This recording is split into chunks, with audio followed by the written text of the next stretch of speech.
Biomechanical devices constitute an essential category within biomedical technologies, integrating knowledge of biomechanics, materials engineering, and rehabilitation to restore or improve the function of the musculoskeletal system.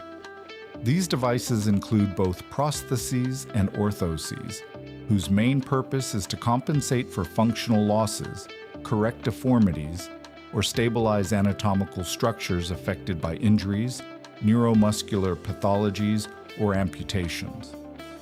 In the field of prosthetics, a prosthesis is defined as an artificial extension that partially or totally replaces a missing body part, whether due to amputation or agenesis.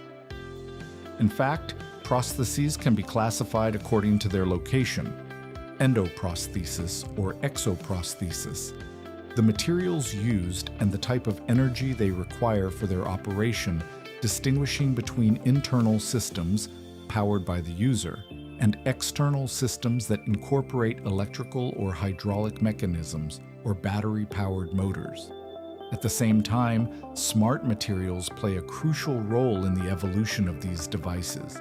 These are materials capable of modifying their electrical, mechanical, or optical properties in response to external stimuli such as temperature, pressure, or electric or magnetic fields. As for orthotic devices, these are designed to correct, stabilize, or limit movement in patients with musculoskeletal or neurological disorders. Overall, biomechanical devices represent a convergence of technological innovation and clinical rehabilitation, aimed at restoring functionality and improving the patient's integration into their daily life.